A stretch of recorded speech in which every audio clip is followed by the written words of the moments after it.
Quem que é o verdadeiro pobre? Eu tô fazendo um vídeo aqui pra vocês aqui, voltando da missa. Tô dentro do carro aqui, dirigindo. Podem ficar tranquilo, porque eu só vou olhar pra vocês quando eu estiver diante de um sinal vermelho aqui, tá? Vocês ficam bem tranquilos. Mas eu tava aqui na igreja e foi falado hoje muito sobre a questão da oração pelos pobres, da ajuda pelos pobres, e isso é evangelho puro, né? Nosso Senhor Jesus Cristo vai dizer em Mateus 25:35: "E porque tive fome, me deste de comer, tive sede, me deste de beber, estava nu e me vestistes, estava preso e foste me visitar." Quando foi que fizemos isso, Senhor? Todas as vezes a que vocês fizerem isso a um desses pequeninos, é a mim mesmo que o fizestes. Isso daí vai dizer nosso Senhor Jesus Cristo no Evangelho. O que aconteceu? Quando eu comunguei, eu estava fazendo o meu momento de ação de graças e refletindo um pouco da minha vida, como que eu estava diante da necessidade do meu próximo, né? Com esse desejo sempre de melhorar, de ser um homem mais caridoso. Quando eu estava lá no meu silêncio, veio uma palavra. Jesus dizendo: "Eu sou o verdadeiro pobre da igreja." Veio na minha memória. E aí eu comecei a refletir por quê.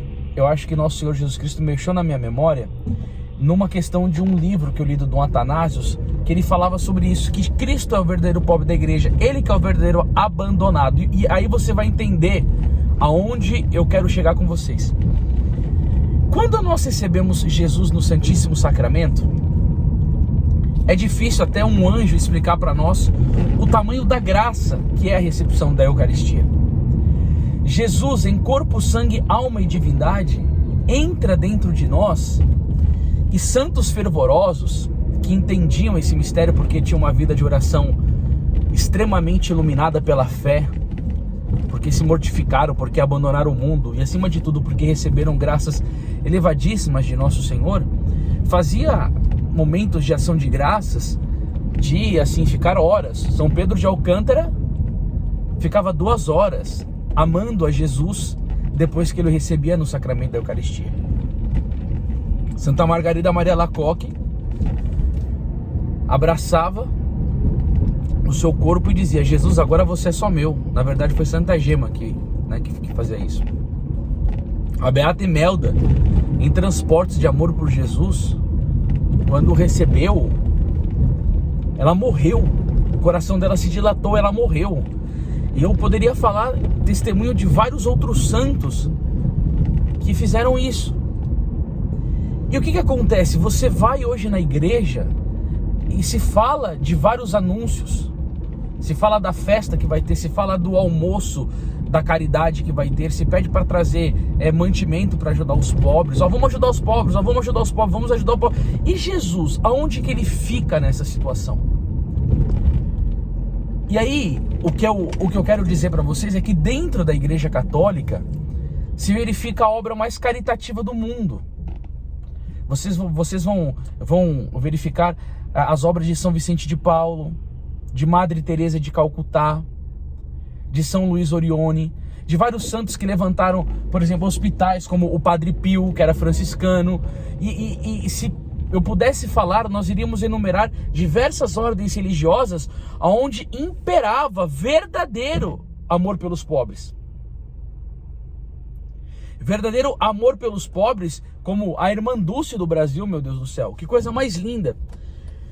Agora veja bem, por que hoje não se verifica algo tão forte no mundo? E por que não se erradica a pobreza? É porque justamente o coração do homem é congelado. Porque tem bilionários no mundo que poderiam repartir a sua fortuna e ter uma vida extremamente confortável ajudando os pobres e não fazem. Mas eu estou falando dentro da nossa própria igreja. Por que há tantos católicos que têm o coração congelado? Porque justamente quando vai se dizer em Romanos 5,5, porque a esperança não engana, o amor de Deus foi derramado nos nossos corações pelo Espírito Santo que nos foi dado.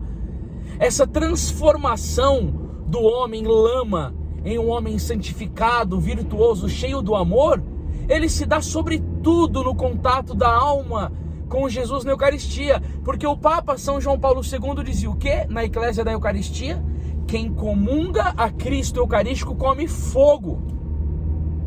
E se as pessoas dessem mais atenção para Jesus, se você verificasse, por exemplo, dentro da igreja, depois do momento da bênção, todo mundo em recolhimento, o coração do católico iria começar a pegar fogo.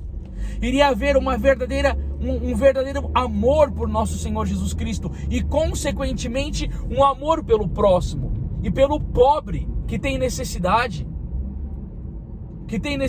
de comida, mas não esse comunismo maldito ateu que querem ficar fazendo como esses loucos aí dessa esquerda maldita, que quer ficar fazendo invasão de terra porque fala que é pro pobre. Invasão de terra que é pro pobre nada, vocês são um bando de bandidos, seus safados, e ainda mais esse povo dentro da igreja que é da teologia da libertação, porque tem aí um monte aí que fala que é de caridade e que tá cometendo pornografia no celular com adolescente dentro da igreja. Não, eu não tô falando esse tipo de caridade não, porque esse tipo de caridade eleva para o quinto dos infernos. Mas eu estou querendo dizer a caridade da irmã Dulce, que primeiro ela amava a Deus, e por isso ela teve um amor genuíno, verdadeiro, sincero, desprendido pelo pobre.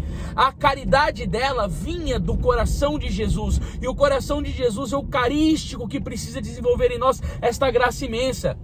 Então vai dizer Madre Teresa de Calcutá, as religiosas que chegaram e falaram para ela: ó, madre, a gente está aqui com muito trabalho para estar fazendo e não estamos conseguindo dar conta, então ó, diminui o tempo da oração, da adoração. Falou: quanto tempo vocês estão adorando? 1 hora, aumenta para 2, porque se vocês não estão dando conta com 1 hora de adoração ao Santíssimo Sacramento, aumenta, porque o problema é falta de vida sobrenatural.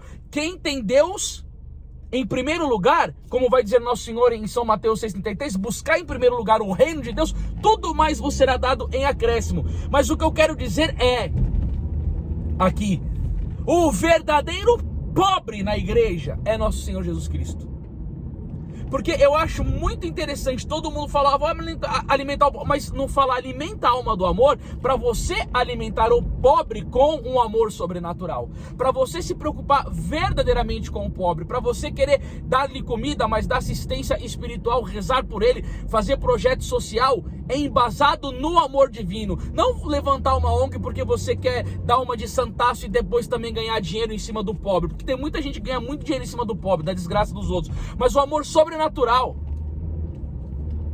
E Madre Teresa de Calcutá, quando perguntaram a ela: madre, como que você aguenta todo dia aqui? Chega um caminhão de pobre, de doente, no outro dia sai um monte de caminhão de gente morta. Ela falou: eu não faria isso nem por 1 milhão cotidianamente, mas eu faço isso por amor de Deus e com o amor de Deus. É aquilo que eu já falei várias vezes para vocês aqui, o que dizia Santo Tomás de Aquino: nós nos transformamos naquilo que amamos. E quanto mais a alma ama Nosso Senhor Jesus Cristo, mais ela vai desenvolver esse amor não meramente humano, mas sobrenatural pelo próximo. E isso dentro da Igreja Católica sempre foi uma coisa muito maravilhosa. E é muito bonito que dizia São João Crisóstomo, né?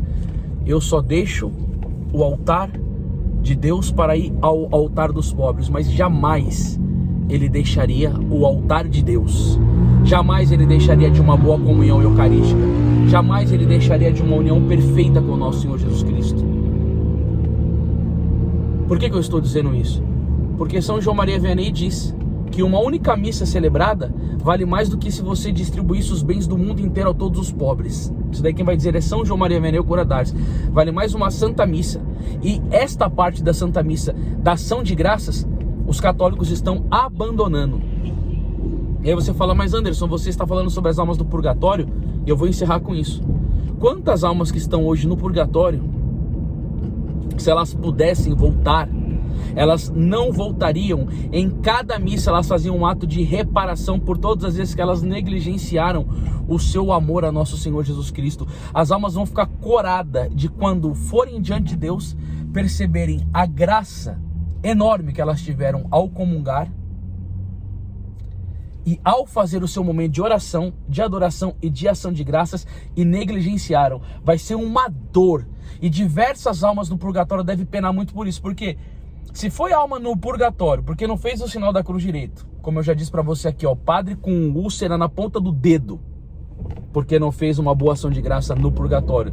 Se eu te falei o purgatório dos religiosos severo, porque um colocou mais lenha na fogueira, o outro não fez o vênia direito no couro, e outro, aquela questão dele ter um excesso de afeto pelos seus inscritos. Imagina nós que não fizemos a devida ação de graça, se conseguimos nos salvar, que tipo de punição que não terá no purgatório? Porque Jesus Cristo disse: a beata Alexandrina Maria da Costa, a Eucaristia é o maior milagre da minha sabedoria.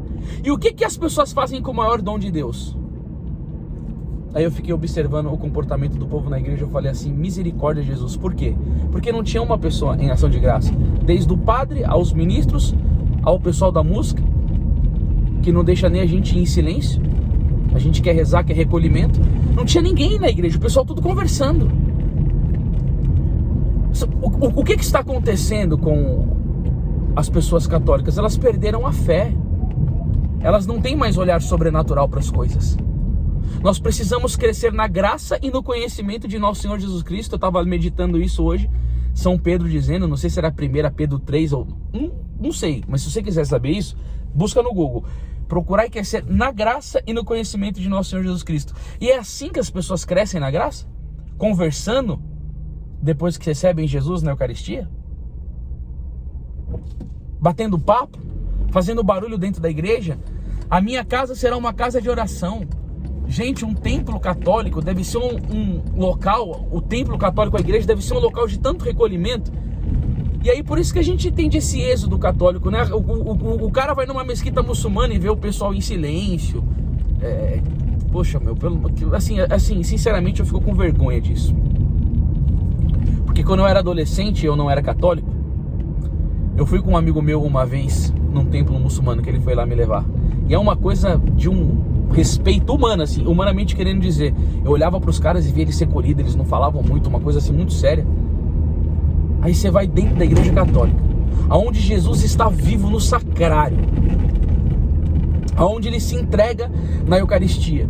E cada um de nós somos templo do Espírito Santo. São João Crisóstomo disse que quando nós comungamos, os anjos vêm ao nosso redor e ficam inclinados. Você imagina a vergonha do anjo da guarda de cada fiel? Nossa, que graça que é essa de Deus nos ter dado um anjo da guarda. Você já pensou nisso? Deus te deu um anjo. Você tem um anjo, não sei nem se você reza pro seu anjo, mas Deus te deu um anjo. Você imagina o respeito que o seu anjo tem quando Jesus está dentro de você? O temor? E aí o anjo da guarda, né, daquele fiel católico que ama Deus, que reza, né, fala assim: nossa, eu vou poder ficar aqui numa adoração com ele. Você imagina a tristeza? O cara recebe Jesus, já levanta, já vai indo embora, não reza nem nada. O anjo da guarda da maioria dos católicos deve chorar, porque não vê nenhum respeito. Então essa daqui é a mensagem de hoje. E veja bem, eu não estou excluindo a ajuda aos pobres. Eu estou querendo dizer que se amasse verdadeiramente a Deus, se ajudaria verdadeiramente aos pobres. Eu espero que vocês entendam muito isso. Eu gostaria muito que vocês fizessem um comentário sobre esse vídeo, porque às vezes eu fico pensando comigo: será que eu consegui passar o que brilhou aqui na minha cabeça? Entendeu? Às vezes, não sei se a gente passa muito bem as coisas. Mas esse daí é o recado de hoje. Que Deus te abençoe, salve Maria, e uma santa semana na graça de Deus e de Maria Imaculada.